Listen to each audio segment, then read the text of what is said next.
That's right. I'm set up for an overnighter. So please stick around.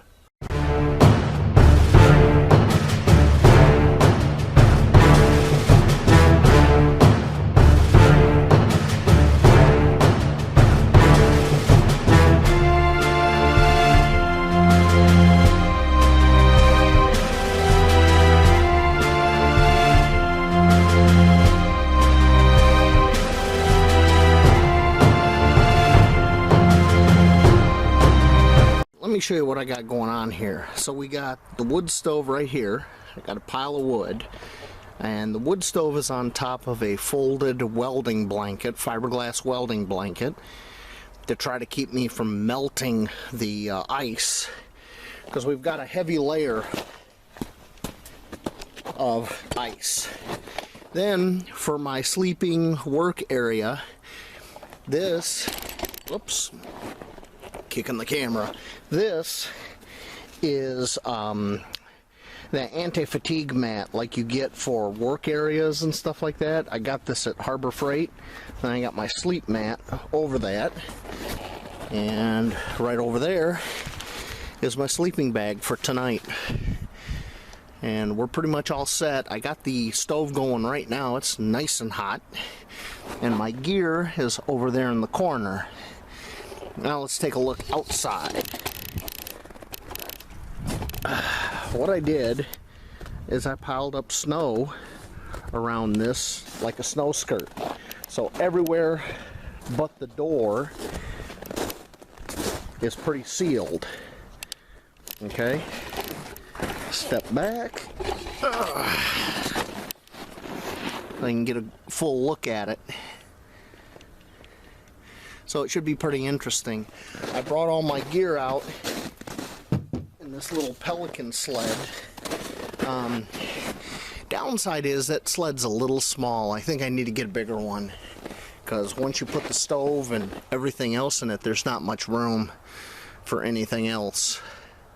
Alright, I'll see you later on tonight. It is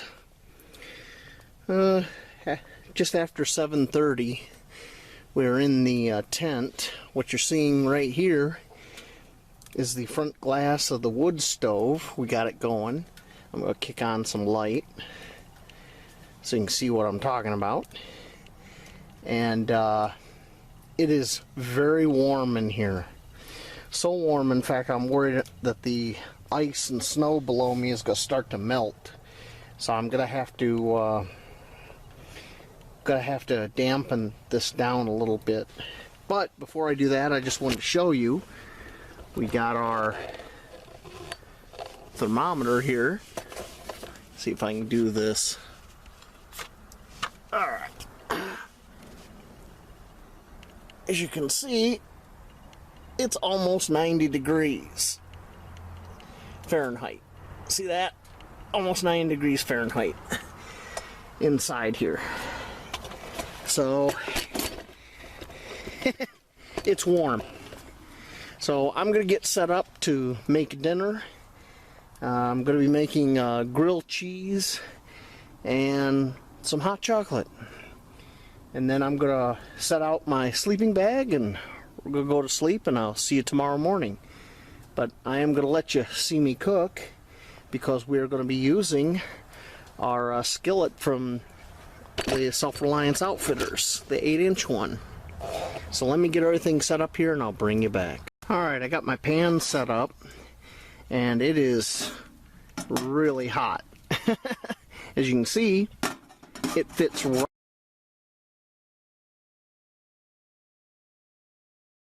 Thought I'd give you a little nighttime view before I turn in. Looks pretty good. Alright, I'm going to bed. Morning, everybody. So, it's cold this morning. My fire's out. And my thermometer in here says 30 degrees Fahrenheit. I just got dressed. Surprisingly, this This thing kept me pretty warm. You can hear every dog in the neighborhood's barking. That's what woke me up. They're barking at each other. It's crazy. I got frost on the inside of my tent everywhere from the condensation. So I'm gonna go ahead and get a fire going. Fire's been out for I don't know how long, and get warmed up. Alright, I'll see you here in a bit. I gotta make breakfast. Now that I got a fire going, it's almost 50 degrees in here. Now I got all this water running down. I don't know if you can see that, but there's water from the condensation from the frost that's melting. And the dogs are still barking. Oh my God. Yeah. Who wants a dog alarm clock? Alright. I'm going to get back to getting everything ready here to make breakfast. Stove performed flawlessly. I woke up once in the middle of the night. It was right around 3:30 a.m. and I fed it more wood and just kept the dampener turned at about I'd say like, I don't know, not even 30 degrees, and had the air control closed, so the only air it was sucking in was around the glass and such. And this thing kept the tent warm all night, until I got it regulated properly. I kept having the problem, especially when I was cooking this morning and cooking last night, of the temperature skyrocketing over 90 degrees Fahrenheit. And let me look here, because I'm curious. 90 degrees Fahrenheit is like above 20 degrees Celsius, so that's warm. That's pretty warm. I did this overnighter. I didn't wear any long underwear or anything like that. We're talking street clothes. I was wearing jeans, underwear, wool socks, and that sleeping bag from One Tigress. And not only was it tolerable, it was pretty comfortable in here.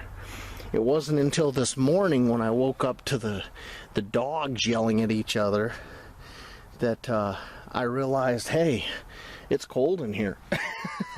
And I have no idea how long the fire was out. But yeah, stove is great. In fact, that might be a little bit too much stove for this tent. Now, let me get in here, 'cause I want to show you something.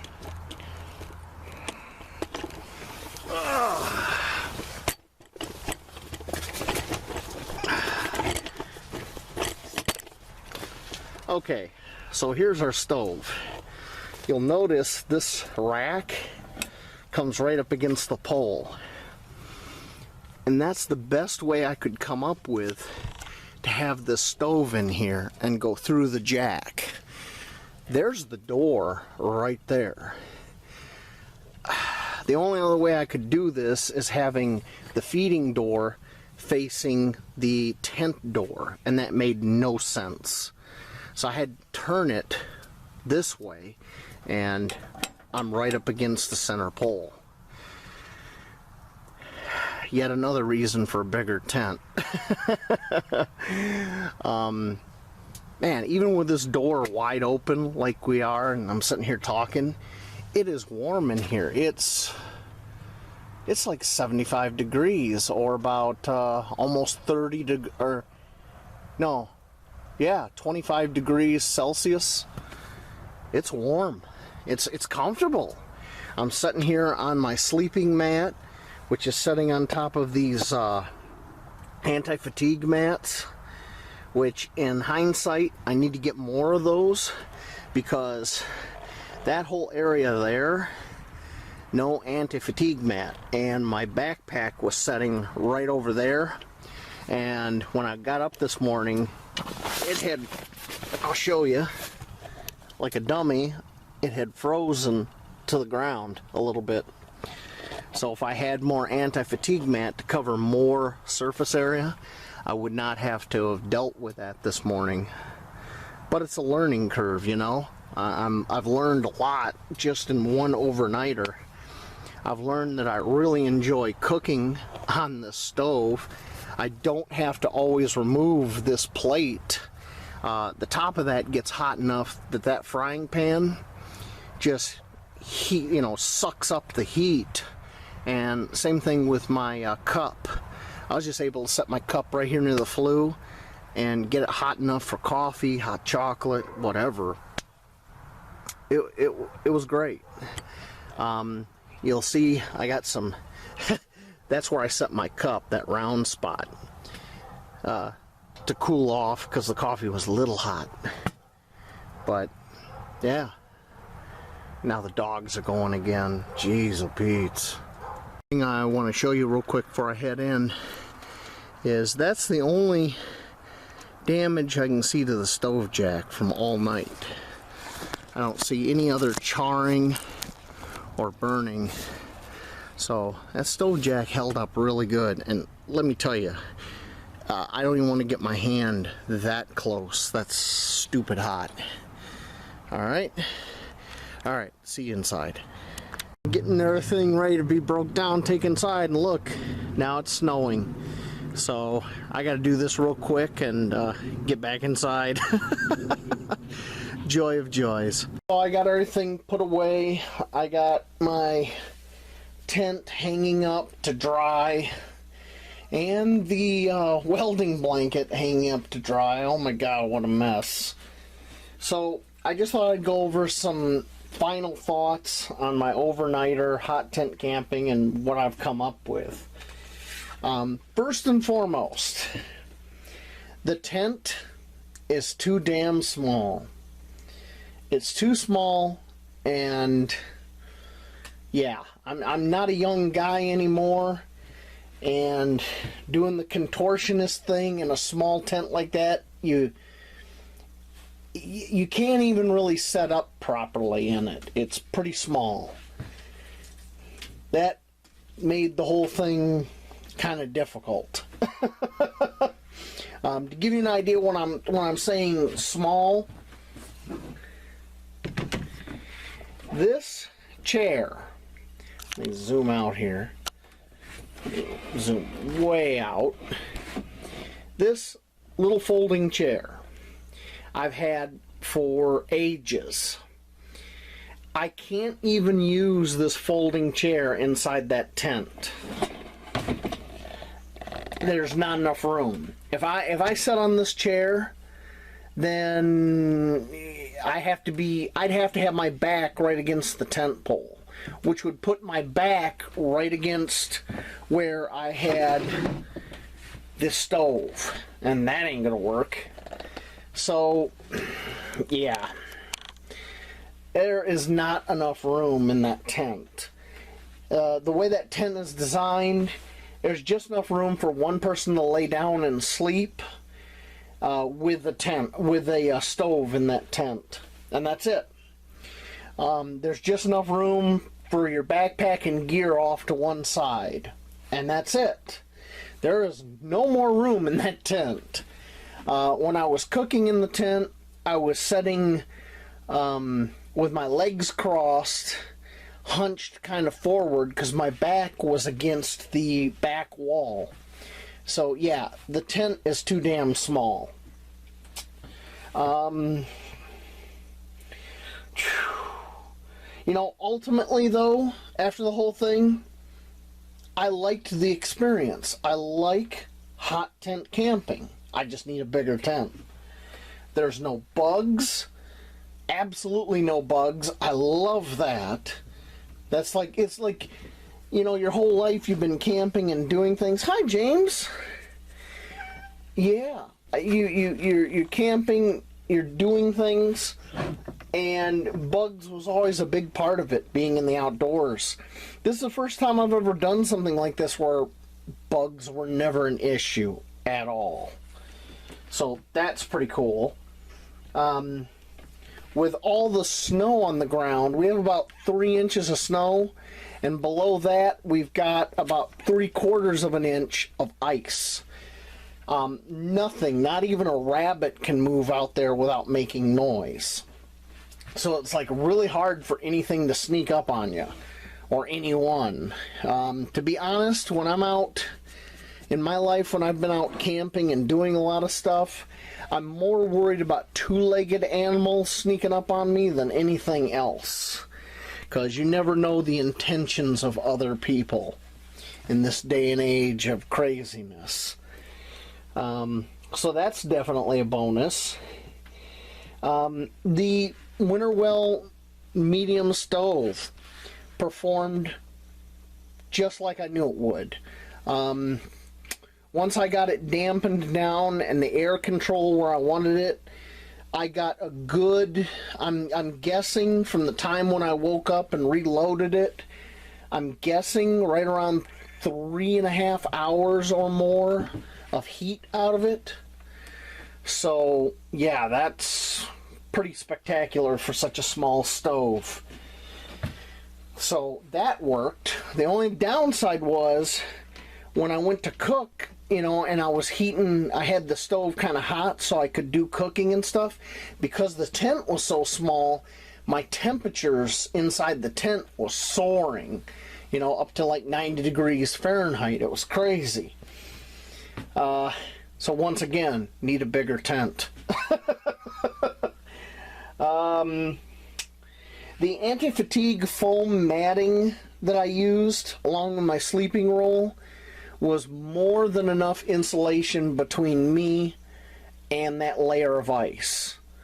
I didn't feel any cold seeping up from that ice. I was really well insulated, so that worked out really good. Plus, the foam did not absorb any water. So that is a huge bonus, and that's something you can pick up. Like I said, I picked it up here at Harbor Freight, which is kind of like a tool store type thing. I think it was like 20 bucks for those, and it's 4 of those pads. They all kind of clip together. I need to get another set of those, though. I need a little bit more floor space. So that worked out really well. Now, what didn't work out, it did and it didn't, was the welding blanket. I didn't fully think that through before I just went ahead and did it. Like I said, 3/4 inch of ice once I got the snow out of the way to set the tent up. Well, what happened when I threw that welding blanket down and I put the stove on top of it is it did melt some ice. There was like a little depression there when I pulled the blanket up, and that moisture seeped right into the blanket. So that blanket is hanging up to dry out. Now, if you were setting up someplace where once you cleared everything away, you had bare earth, and you wanted to throw something down to keep anything from burning, I think the welding blanket would work out great for that. But over ice like I did, it's not such a great idea. I should have just put the stove right over the ice and just ran it. I would have been fine. Yeah. And of course, since James is up here now, Kira's got to be up here and get her loving. One issue I did have that I knew I was going to have was these tent stakes. These are the ones that came with the tent. If you notice, this has a bend in it now. That's just from pounding it into that ice, and I didn't even wail on these at all. I put them in, and just that little bit of force caused these to bend. If you were to put these under like a lot of lateral stress, like it's in the frozen earth and everything, and you go this way, I'm pretty sure this thing would just bend even more. But look at that. It's got a nice little bend in it. Well, the other problem I ran into was this cord. 4 of the tent stakes. Now, if you've never done anything in the cold, I have when I was in the Army. When you have a tent stake driven into frozen earth or ice, the first thing you do is you come by and you hit it, right? Like you're going to beat it in further, and that loosens it. Then you can run a stick through this loop and you pull your tent stake out. That's how you get a tent stake out of frozen earth. Well, there's just one problem.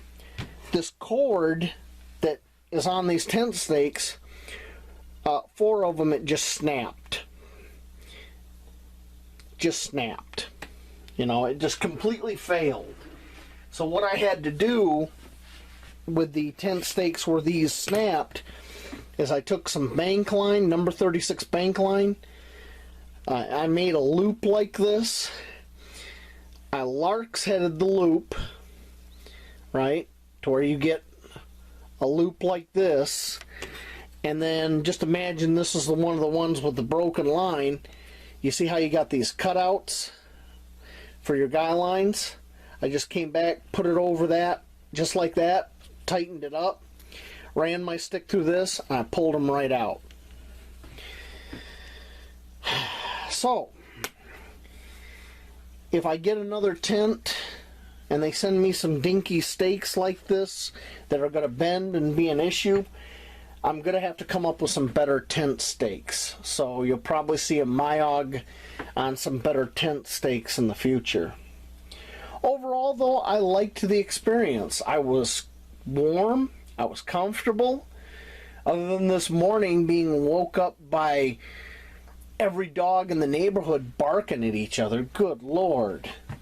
That kind of rattled me a little bit. Because, like, for a second there, you know, when you're waking up and you don't know maybe exactly where you are, you have that moment of confusion, and I hear all these dogs barking like they're going to kill each other. It's kind of disconcerting thing to wake up to. I had a good time. I'm going to probably do some more camping like this, but I do have to get a bigger tent. One of the tents I'm looking at is the One Tigris, I think they call it the Tiegemann tent or something like that. It's one that is, it's kind of, it's rectangle shaped with a peaked roof, and you can, it's designed to be strung between 2 trees, and you can run a hammock through it. Well, I do like hammock camping. I have like 6 different hammocks, and it has stove jack in it and everything, and I was looking at that. It's like 200 and some bucks. I don't know if I want to spend that money right now, but I am looking at it. So that's one thing I got in mind. I got some other ideas I want to try too, but definitely a cool experience. I gotta say, I enjoyed being out. I enjoyed not having to mess with bugs. I mean, this is the first time in a long time that I can remember that I went camping, you know, even though it was in my backyard, and I wasn't slathered with, you know, bug repellent. A lot of fun. So, that's my thoughts. That's where my head is right now. I'm going to go take a very hot shower, get the final kinks out of my back. I got a few more reviews to finish up on gear that I used during this outing. And I'll see you all later. Hot tent camping. Outdoors. Thank you for watching.